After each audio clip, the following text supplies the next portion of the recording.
नमस्कार दोस्तों। तो आज हम BA second same OEHLT Hindi साहित्य और सिनेमा इस विषय पर चर्चा करेंगे। तो हम उसमें इकाई 1 के अंतर्गत पढ़ेंगे स्वतंत्रता पूर्व युग में भारतीय सिनेमा। मतलब स्वतंत्रता के पहले हमारे भारतीय सिनेमा की क्या स्थिति थी उसके बारे में हम देखेंगे। स्वतंत्रता से पूर्व युग में भारतीय सिनेमा मनोरंजन के स्रोत से कहीं अधिक था। स्वतंत्रता संग्राम में सिनेमा ने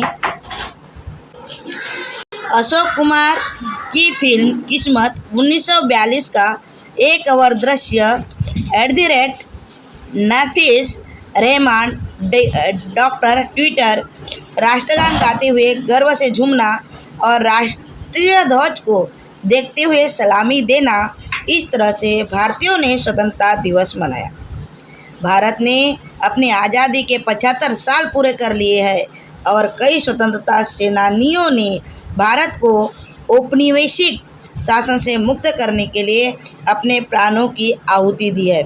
हमने अपने देश की आज़ादी के लिए लड़ने वाले वीर क्रांतिकारियों की कहानियाँ सुनी या पढ़ी है। हमने अपने देश की आज़ादी के लिए लड़ने वाले वीर क्रांतिकारियों की कहानियाँ सुनी या पढ़ी है। इसके अलावा इन वीर हस्तियों की कहानी को दशकों से भारतीय सिनेमा में मनोरंजन के तौर पर दिखाया जाता रहा है। लेकिन आज़ादी से पहले के दौर में सिनेमा सिर्फ मनोरंजन का साधन नहीं था और इसने आज़ादी से पहले स्वतंत्रता संग्राम में अहम भूमिका निभाई थी। दूर हटो ये दुनिया वालों, हिंदुस्तान हमारा है, ये गीत आज भी 7 दशक बाद भी कई भारतीयों में गर्व और उत्साह की भावना पैदा करते हैं।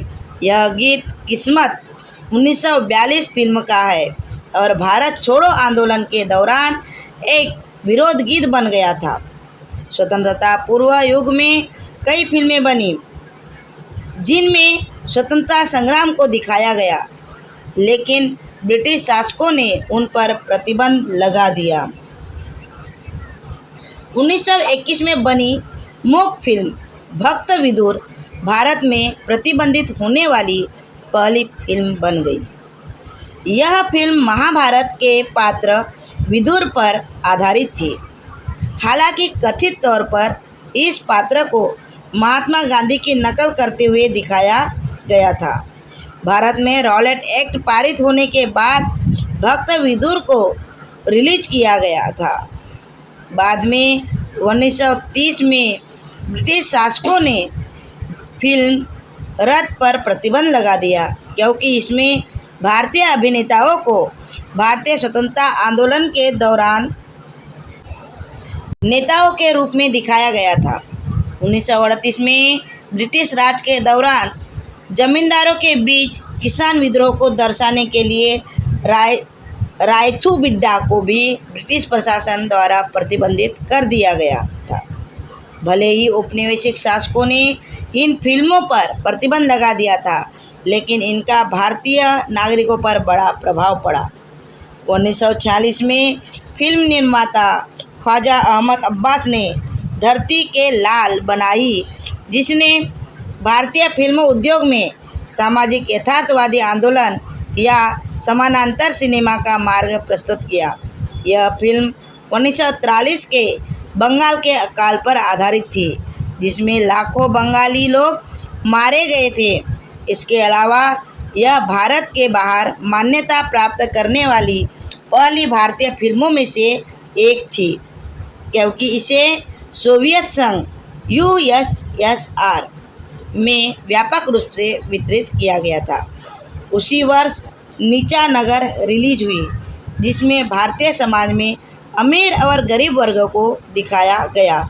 इस फिल्म ने 1946 में कान फिल्म समारोह में पाल्मे